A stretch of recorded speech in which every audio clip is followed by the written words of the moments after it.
Hi, sixth graders. This video is on multiplying fractions. Make sure you label the top of your page with multiplying fractions so that you know what your notes are for. And our learning target is being able to multiply fractions and mixed numbers. Once again, here's our key vocab words from the unit, which you should have written down in your notes by now, but take a second to pause and look over the words and the definitions to make sure you know and remember what all of these words are and mean. When we multiply fractions, we multiply the numerators and we multiply the denominators. This would be good things to have written down, as well as this that says you do not need to have common denominators to multiply fractions. So when we have like 1/2 times 1/3, well, if we first look at this visual over here, I can see that right here I have 1/3 of the rectangle. 1/2 times 1/3 is the same as saying I'm taking 1/2 of 1/3. So if I look at my 1/3 and I take a half of it, I end up with one small box, which if we count all the boxes in this rectangle, it would be 1/6. So if I look over here now, 1 times 1, because I multiply my numerators together, so 1 times 1 is 1. 2 times 3 is 6, so my answer would be 1/6. If I look at 2 times 3/4, so what's happening here is I'm taking 3/4 of 2. So you can see we have two full rectangles here. If I take 3/4 of one of the rectangles and 3/4 of another of the rectangles, that would be 3/4 of 2 because I took 3/4 of each one. So 3/4 of 2, we can see would be 6/4 because I have 1, 2, 3, 4, 5, 6. 6/4, so more than 1, or 1.5. So if I look at my equation here, 2 times 3/4, if we have a whole number, we want to make it a fraction, and the way we do that is we put a 1 under it, because 2 divided by 1 is 2, so if you put a 1 under a whole number, it keeps the value the same, but it makes it a fraction. So now we multiply.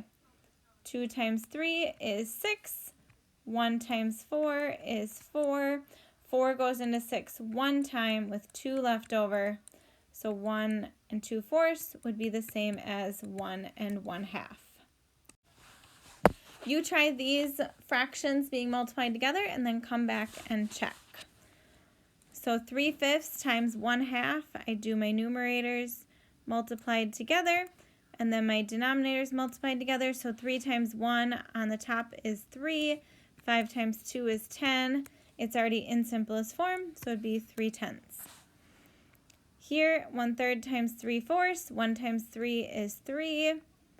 And then my denominators, 3 times 4 is 12. Divide them both by 3. And I get 1/4. And then we have 2/3 times 4. So I'm going to put a 1 underneath my 4 to make it a fraction. My numerators are 2 times 4, which is 8. My denominators are 3 times 1, which is 3. That's an improper fraction, so I need to make it in simplest form by putting it into a mixed number. So 3 goes into 8 2 times. 2 times 3 is 6. So I have 2 left over. Keep my denominator. I have 2 2/3. Sometimes we can cross cancel in order to make it easier for us to multiply. So this might be confusing for you, and if it is, then don't worry about cross canceling yet. But for some, if it makes sense, it will make it easier for you.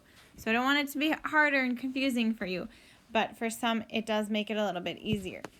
So if we look at 2/7 times 3/8, actually, let's back up and look at this problem right here.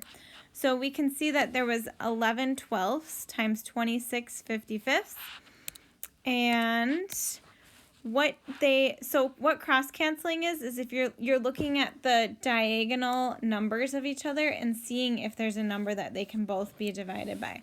So here they canceled off 12 and 26 because they can both be divided by 2. and they got 6 and 13. And then here, they canceled off 11 and 55 because 11 and 55 can both be divided by 11. 11 divided by 11 is 1. 55 divided by 11 is 5. Then you can see now they took these new numerators, 1 times 13, and then 6 times 5 and got 13/30. So 2 7s times 3 8s. Well, I can see that, so I can go I can definitely do the regular multiplication way and just do 2 times 3 and then 7 times 8 and then simplify that way. But I can see that 2 and 8 can both be divided by 2. So if I divide 2 by 2, I get 1, and 8 divided by 2, I get 4. So now, therefore, my new numerators are going to be 1 and 3. So 1 times 3 is 3. And then 7 and 4 would be my new denominators, which would be 3/28. So if you cross cancel and you cross cancel correctly, it will give you the answer in simplest form already. So let's look at these. You can try these if you want by cross canceling, or you can just watch me do a couple more examples. So 1/3 times 3 7s. Well, 3 and 3 can both be divided by 3. So that's going to cancel out to 1 and 1. So 1 times 1 is 1, and then 1 times 7 is 7, so I would get 1/7.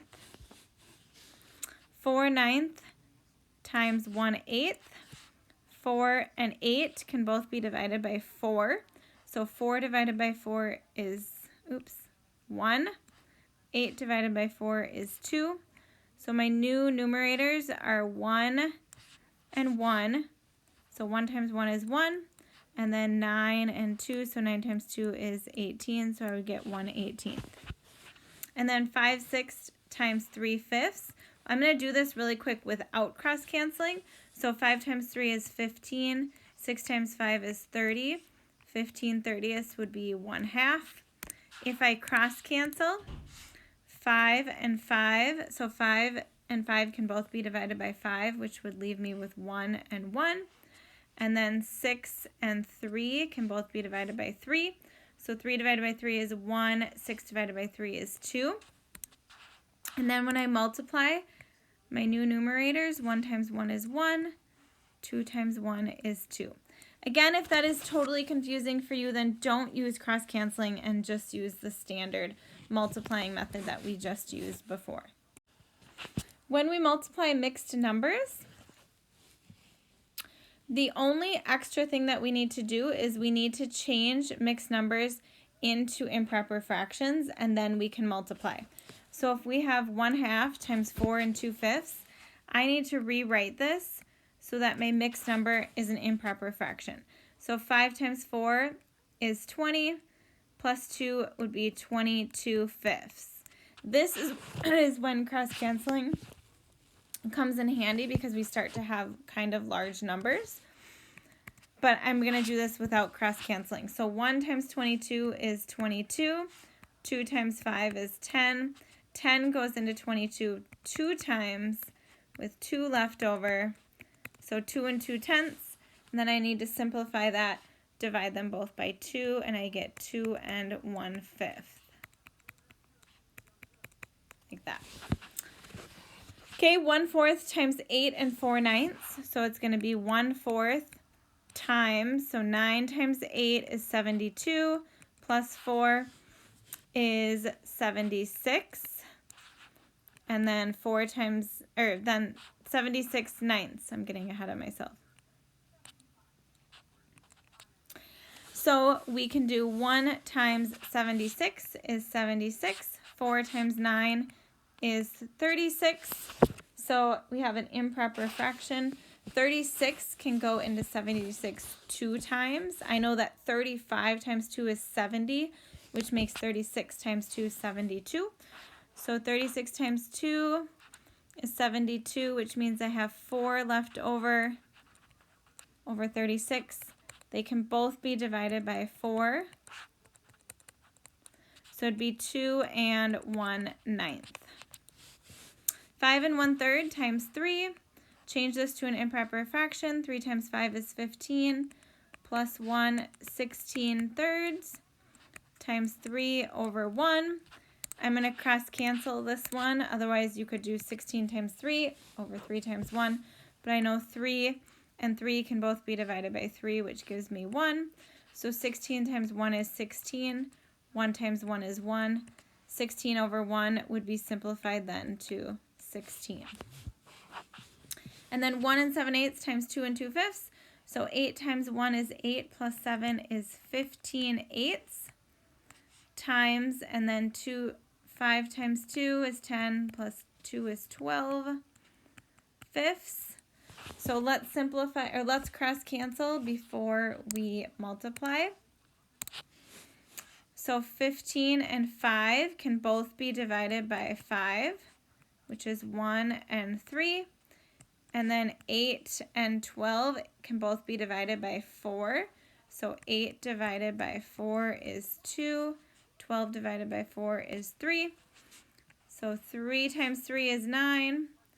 2 times 1, here's my 1 and my 2, is 2.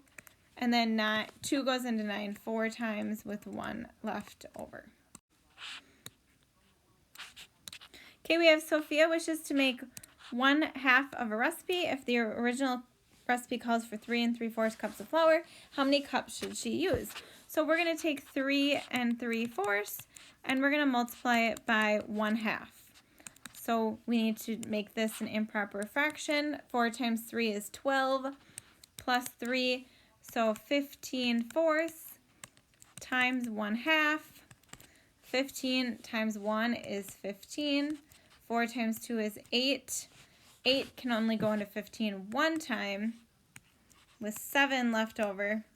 So the answer then would be 1 7/8 cups of flour that she should use if she wants to half that recipe. Here are the steps for multiplying fractions and mixed numbers. I would highly suggest and recommend that you pause and write all of these steps down so that they are in here when you come back and look at your notes for assignments and target checks and so forth. And then lastly, I would like you to pause and do these in your notebook and then unpause and check your work. And then just to save some time in this video, I went ahead and did all of the problems. So you pause, you look at my work, notice that I changed them all into improper fractions. I added a 1 under the whole numbers, multiplied them out, and then put them in simplest form. You check, you make corrections in your notebook if you need to. And then that's all I have. Make sure you have your notes with you in class. Have a great rest of the day.